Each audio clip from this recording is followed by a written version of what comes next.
Արդեն ինչպես հայտնի է, Պարոն Խաչատրյան Երեմ Սարգսյանին հեռացրին վարույթից, նախ ինչպես կմեկնաբանեք, ինչով է սա պայմանավորված։ Պայմանավորված է հերթական ապօրինությամբ, հաշվի առնելով, որ մեր պաշտպանական թեմի մեջ կա աշխատանքի հստակ բաժանում եւ երեկվա առերես հարցաքննության հիմնական հարցադրումները կատարում էր Երեմը Սարգսյան ու քննչական մարմնի համար ակնհայտ էր, որ այդ հարցադրումների արդյունքում փլվում էր արդեն ի սկզբանե ապօրինի մեղադրանքը, հետևաբար նրանք դիմեցին այս քայլին, ապօրինի կերպով հեռացրեցին վարույթից, դե բնականաբար պարոն Սարգսյանն էլ ձեզ ասած կլինի, որ բողոքարկումներ են լինելու, այդ որոշումը չի կարող ուղղակի իրականության մեջ գոյություն ունենա, իսկ ինչ վերաբերվում է պարոն Սարգսյանից հետո տեղի ունեցած իրադարձություններին, մենք բնականաբար անպատասխան չթողեցինք այս իրադարձությունները, հանդես եկանք բացարկի միջնորդությամբ իմիջիայլոց ոչ միայն քննիչին, քննչական խմբի ղեկավարին եւ ամբողջ քննչական խմբին, որովհետեւ հիմա արդեն այս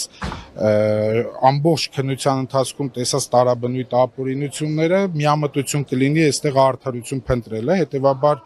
առնվազն մենք այս փուլում պետք է արձանագրենք թե տեղի ունեցած ապօրինությունները, թե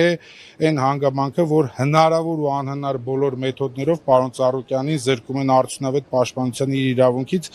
իսկ դրանք ամրագրված են եւ սահմանադրությամբ եւ մնացած մյուս օրենքներով։ Այս ամեն ինչը մենք պետք է արձանագրենք, սրա մասին պետք է չլռենք, պետք է խոսենք այս ամեն ինչի մասին ու նաեւ իրավական պրոցեսներով, չնայած որ պարոն Ծառուկյանի նկատմամբ տեղի ունեցածը ոչ իրավական պրոցեսներ են, բայց իրավական պրոցեսներով նաև պետք է ամրագրենք այս տեղի ունեցած անարդարությունները։ Պարոն Խաչատրյան, իսկ բացի Երեմ Խաչատրյանի վարույթից հեռացնելու, ներողություն, Երեմ Սարգսյանի վարույթից հեռացնելու այլ ինչ հիմքեր կային բացարկի, նշեցիք, որ մի շարք ապօրինություններ, եթե նախաքննական գաղտնիքի շրջանակներում չէ։ Չէ, հիմա գործի մանրամասներից չեմ խոսի, բայց հենց մեղադրանքից սկսած, որ բազմաթիվ փաստեր ունենալով իրենց ձեռքի տակ, պարոն Ծառուկյանի նկատմամբ դրա մասին նախկինում ենք խոսել, առաջադրվել է ապօրինի մեղադրանք, այսինքն պարոն Ծառուկյանը այս գործով պետք է լիներ առնվազն տուժող, բայց նրան տրվել է մեղադրյալի կարգավիճակ։ Երեք հարցաքննության ընթացքում ընդմիջումից հետո որոշակի փոփոխություններ տեղի ունեցան, արդեն սկսում էին պաշտպանական կողմի հարցերը, որոշակի հարցեր, որոնց պատասխան առհասարակ Իրանի Իսլամական Հանրապետության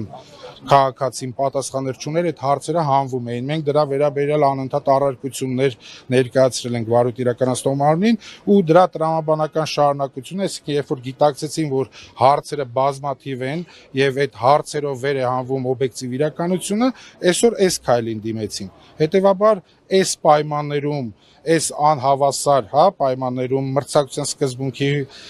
բացակայության պայմաններում աշխատելը իմ կարծիքով տեղին չէր լինի ու պետք է անպայման այս ամեն ինչը ամրագրվել հենց բացարկի միջնորդությամբ։ Իսկ բացարկի եթե բավարարվեց նոմնաշման մասին դեռ որոշում չկա, չէ՞, ինչ ասած։ Բացարկի քննարկումը ինձ թվում է կատարվի սահմանված ժամկետում, որովհետև քննչական մարմինը չի քննելու բացարկի միջնորդությունը։ Ես կարծում եմ այս դեպքում շատ արագ կլինի պատասխանը ու բնականաբար բացարկը կմերժվի, բայց դա մեզ չի խանգարում, որպեսզի մենք արձանագրենք տեղի ունեցած այս ապօրինությունները։ Այնուամենայնիվ, քանի որ քաղաքական ենթատեքստ եք այստեղ տեսնում, եթե քննիչը կամ քննչական խմբի ղեկավարը փոխվեն, արդյոք նոր քննիչն ու նոր քննչական խմբի ղեկավարը ձեզ մոտ արդարության կամ արդարության հասնելու որևէ բան։ Ուրեմն տեսեք, ընդհանուր առմամբ մենք process-ը արդեն գնահատել ենք, որ քաղաքական process-ներ են, այլ ոչ թե իրավական, բայց այնուամենայնիվ յուրաքանչյուր դեպքում ցանկացած ապօրինություն պետք է ստանա համարժեք արձագանք, պետք է ամրագրվի թե դատավարական փաստաթղթերում, թե նաև այս հանրային ելույթներում մեր կողմից։ Իսկ այսօրվա առերեսումները շարունակվեցին այնուամենայնիվ, թե քննվեց միայն։ Ոչ,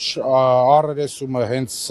ուզում էին շարունակել, ես հանդես եկա հայտարարությամբ, արդեն ինչպես նշեցի, բացարկի միջնորդությամբ։ Հետևաբար դրա հիմքով դադարեցվեց, նաև դրա հիմքով։ Պարոն Ծառուկյանը կրկին անդրադարձավ մեղադրանքին։ Պարոն Ծառուկյանը շատ կարճ ու հստակ իր դիրքորոշումը հայտնեց, որ շինց ու գործա ու կատարվում է միակողմանի քննություն։ Հետևաբար ինքն էլ մեր դիրքորոշմաններ համաձայն էր մեր դիրքորոշման հետ, որը այս պայմաններում առնվազն եւ քանի դեռ բացարկի հարցը որոշված չի, որևէ այլ գործողության մասնակցելը իմաստազուրկ է։ Իսկ այս վարույթով ինչ որոշումը կքննարկվի, ինչ իրավական գործողություններ են այս պահին շարունակվում։ Ես ճիշտ ասած այս բանը չեմ կարող կանխատեսել, որովհետև իմ երևակայությունը թույլ չի տալիս։ Մենք բողոքարկելու ենք, այսինքն Երեմ Սարգսյանը բողոքարկելու է իր վերաբերյալ կայացրած որոշումը,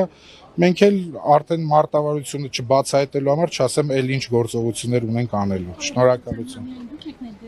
Ոչ, նաև պարոն Մինասյանը, Սմբատ Մինասյանը։